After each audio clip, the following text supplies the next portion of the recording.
Assalamualaikum warahmatullahi wabarakatuh. Perkenalkan, nama saya Taufik Rahman. Saya dari Fakultas Agama Islam, Prodi Manajemen Pendidikan Agama Islam. Saya di sini akan memaparkan tentang wawancara implementasi kewarganegaraan. Baik, selanjutnya langsung kepada video yang akan kami tampilkan tentang wawancara yang telah dilaksanakan. Baik, apakah bisa dimulai sebagai narasumber? Baik, sudah bisa dimulai. Sebelumnya saya ingin menyampaikan tujuan saya mengajak saudara untuk berwawancara. Yang pertama yaitu untuk menuntaskan tugas mata kuliah pendidikan kewarganegaraan, yaitu tugas tentang wawancara. Mungkin bisa memperkenalkan diri. Baik, sebelumnya terima kasih telah menyempatkan waktunya untuk saya sebagai narasumber. Perkenalkan, nama saya Yusril Syafindra, berasal dari Universitas Pembangunan Nasional Veteran Jawa Timur, dari Fakultas Ilmu Sosial dan Ilmu Politik, Prodi Hubungan Internasional. Berarti asalnya dari mana nih, Mas? Asal dari Bangkalan, Madura. Oh, dari Madura ya. Ya, baik. Kita langsung ke wawancara saja, Mas ya. Baik, Mas. Di sini ada sekitar 2 soal atau 2 pertanyaan. Ya. Yang pertama itu yang ingin saya pertanyakan yaitu tentang bagaimana pengertian implementasi menurut saudara Yusril. Baik. Implementasi sendiri berasal dari bahasa Inggris, yaitu to implement, yang berarti mengimplementasikan. Nah, implementasi merupakan penyediaan sarana untuk melaksanakan sesuatu yang menimbulkan dampak atau akibat. Itu dapat berupa undang-undang, peraturan pemerintah, keputusan peradilan, dan kebijakan yang dibuat oleh lembaga-lembaga pemerintah dalam kehidupan kenegaraan. Implementasi tindakan yang dilakukan oleh individu-individu atau pejabat-pejabat, kelompok-kelompok pemerintah, atau pihak swasta yang diarahkan pada terciptanya tujuan-tujuan yang telah digariskan dalam keputusan kebijakan. Implementasi dapat juga kita artikan sebagai tindakan-tindakan yang dilakukan oleh pihak-pihak yang berwenang dan berkepentingan, baik pemerintah maupun swasta, yang bertujuan untuk mewujudkan cita-cita serta tujuan yang telah ditetapkan. Dan implementasi ini berkaitan sangat erat dengan bagaimana cara kita melaksanakan dan merealisasikan program-program kerja yang telah kita bentuk sebelumnya dan telah kita rencanakan. Karena pada hakikatnya setiap rencana yang telah ditetapkan harus memiliki tujuan dan target yang hendak kita capai. Oke, baik. Langsung ke wawancara yang berikutnya, yaitu apa saja model implementasi menurut saudara Yusril? Baik, sebelumnya untuk mengkaji lebih dalam tentang implementasi kebijakan publik, maka kita perlu mengetahui terlebih dahulu apa saja variabel dan faktor-faktor yang mempengaruhinya. Nah, untuk ini diperlukan suatu model kebijakan untuk menyederhanakan pemahaman konsep suatu implementasi kebijakan. Saat ini terdapat banyak sekali model implementasi yang ada. Namun saat ini saya menggunakan model implementasi yang dikemukakan oleh George Edward III. George Edward melihat implementasi kebijakan sebagai suatu proses yang dinamis, di mana terdapat banyak faktor yang saling berinteraksi dan mempengaruhi implementasi kebijakan. Faktor-faktor tersebut perlu disampaikan untuk kita mengetahui bagaimana pengaruh faktor-faktor tersebut terhadap implementasi. Nah, untuk itu kita perlu tahu untuk itu kita perlu tahu apa saja faktor-faktor yang mempengaruhinya. Yang pertama ialah faktor komunikasi. Komunikasi ialah penyampaian informasi dari komunikator kepada komunikan. Namun untuk kasus implementasi kebijakan publik kali ini, komunikasi kebijakan berarti menyampaikan proses penyampaian informasi kebijakan dari pembuat kebijakan atau policy maker kepada pelaksana kebijakan atau policy implementers. Yang kedua, sumber daya.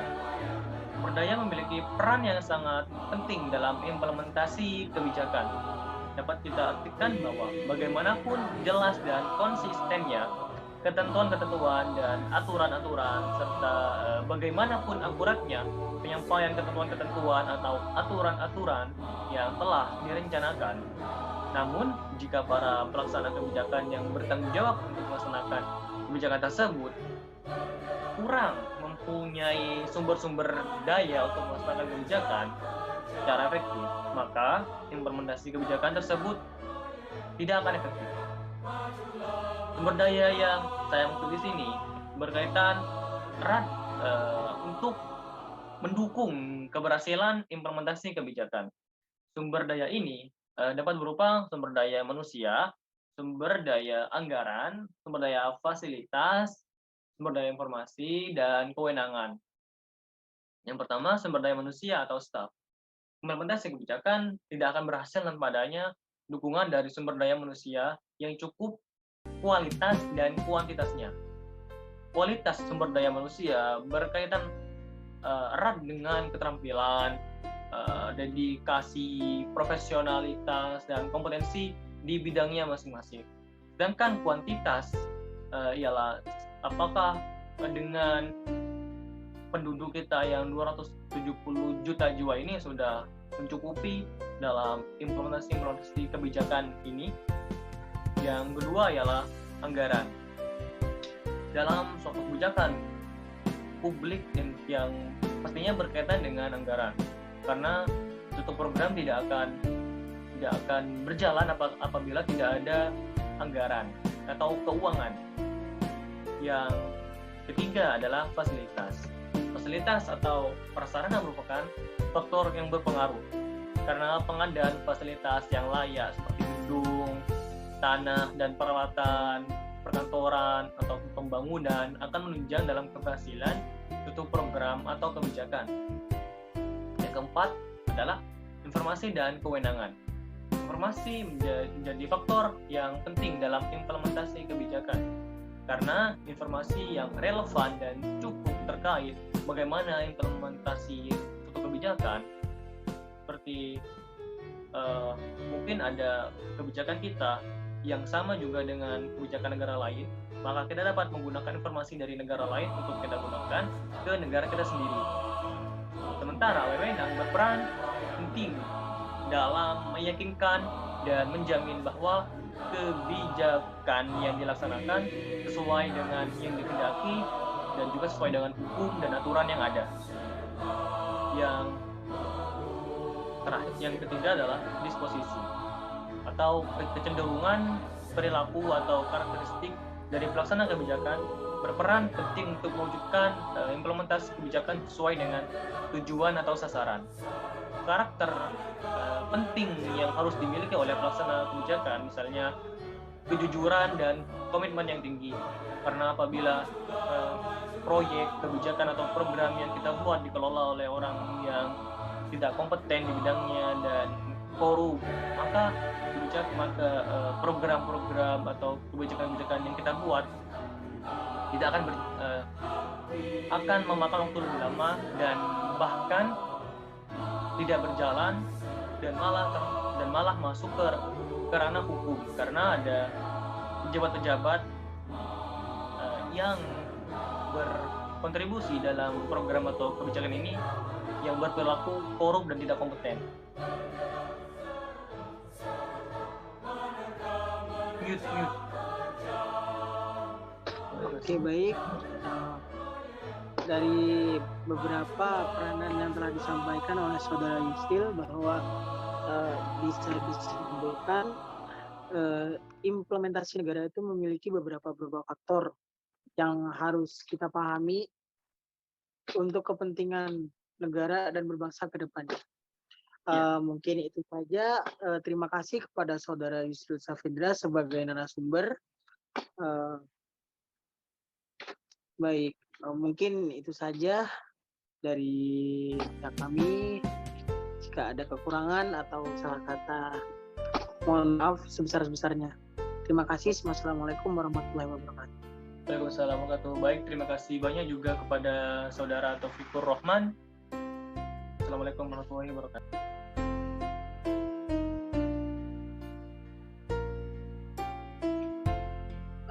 Baik, untuk narasumber yang kedua yaitu kepada mahasiswa. Dipersilakan saudara Fadli Mubarok.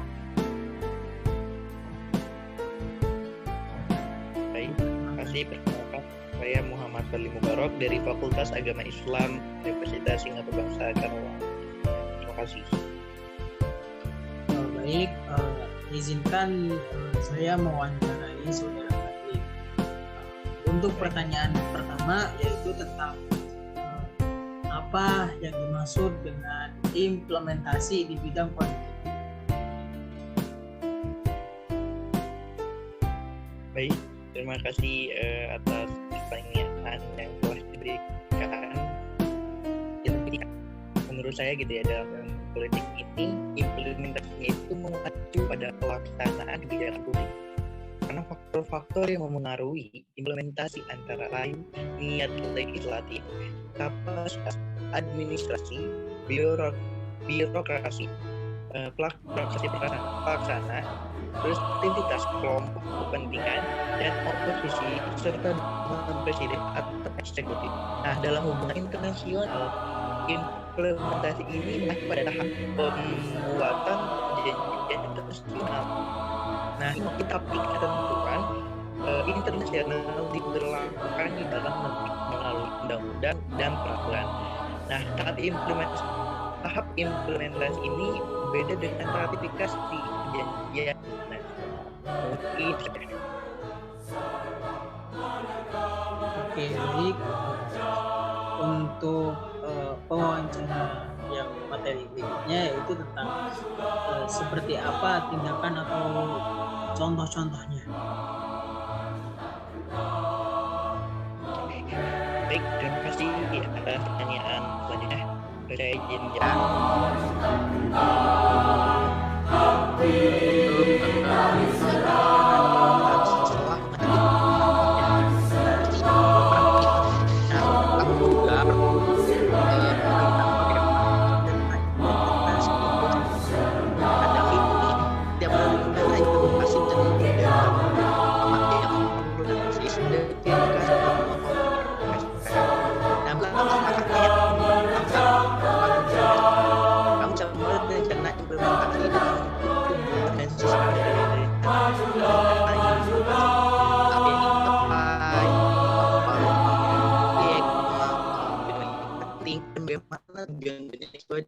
misi secara keseluruhan. Kedua, tanggung jawab. Beliau mengatakan peran tanggung jawab tahap ini dapat memberi gambaran yang jelas tentang apa yang perlu dilakukan dan oleh siapa. Semakin jelas mendefinisikan tanggung jawab ini, semakin mudah untuk membuat orang bertanggung jawab. Tiga, jadwal implementasi. Dalam ini jadwal bisa membantu melangkah komunikasi dan memastikan kemajuan membuat pelaku kepentingan selalu melihat apa yang dari itu apa sih budaya. Satu tujuan rencana implementasi adalah memastikan bahwa proses berdaya dan implementasi secara efektif tanpa kebenaran. Pastikan kamu tahu apa yang dibutuhkan, berapa yang terjadi, dan bagaimana